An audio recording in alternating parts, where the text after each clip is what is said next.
स्वागत है आपको दीपा मेहता ब्लॉग में। ऐसे वीडियो देखने के लिए चैनल को सब्सक्राइब, लाइक और प्यारा सा कमेंट कीजिए। तो देर नहीं करते हुए चलिए जानते हैं श्री कृष्ण जन्म कथा। भाद्रपद श्री कृष्ण अष्टमी को श्री कृष्ण जन्माष्टमी कहते हैं, क्योंकि यह दिन भगवान श्री कृष्ण का जन्म दिवस माना जाता है। इसी तिथि की घनघोर अंधेरी आधी रात को रोहिणी नक्षत्र में मथुरा के कारागार में वासुदेव की पत्नी देवकी के गर्भ से भगवान श्री कृष्ण ने जन्म लिया था। यह तिथि उसी शुभ घड़ी की याद दिलाती है और सारे देश में बड़ी धूमधाम से मनाई जाती है। जन्माष्टमी के दिन भगवान श्री कृष्ण की जन्म संबंधी कथा भी सुनाते हैं, जो इस प्रकार है। द्वापर युग में भोजवंशी राजा उग्रसेन मथुरा में राज्य करता था। उसके अताताई पुत्र कंस ने उसे गद्दी से उतार दिया और स्वयं मथुरा का राजा बन बैठा।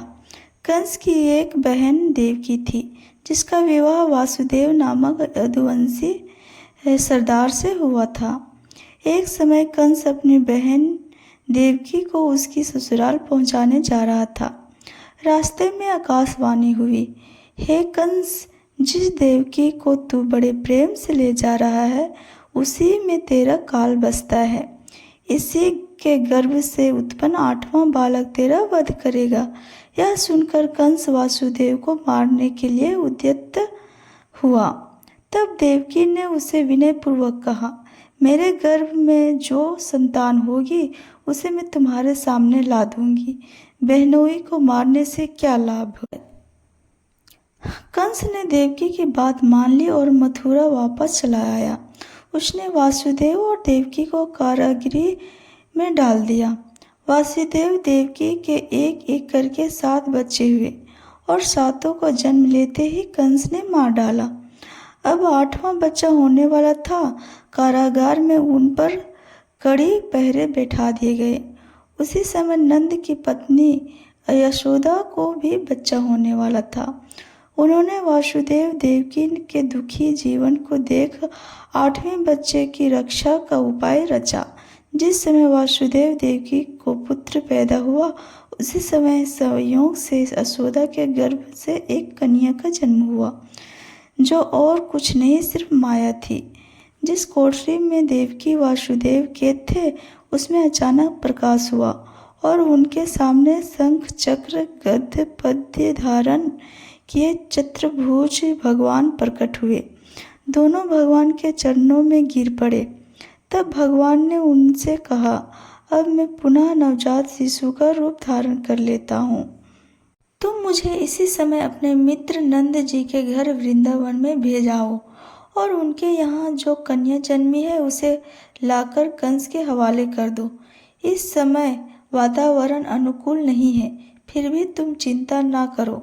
जागते हुए पहरेदार सो जाएंगे, कारागृह के फाटक अपने आप खुल जाएंगे और उफनती अतः यमुना तुमको पार जाने का मार्ग दे देगी। उसी समय वासुदेव नवजात शिशु रूप श्री कृष्ण को सूप में रखकर कारागृह से निकल पड़े और अतः यमुना को पार कर नंद जी के घर पहुँचे। वहाँ उन्होंने नवजात शिशु को यशोदा के साथ सुला दिया और कन्या को लेकर मथुरा आ गए। कारागृह के फाटक पूर्वतः बंद हो गए। अब कंस को सूचना मिली कि वासुदेव देवकी को बच्चा पैदा हुए हैं। उसने बंदगिरी में जाकर देवकी के हाथ में से नवजात कन्या को छीनकर पृथ्वी पर पटक देना चाहा, परंतु वह कन्या आकाश में उड़ गई और वहां से कहा, अरे मूर्ख, मुझे मारने से क्या होगा। तुझे मारने वाला तो वृंदावन में जा पहुंचा है, वह जल्द ही तुझे तेरे पापों का दंड देगा।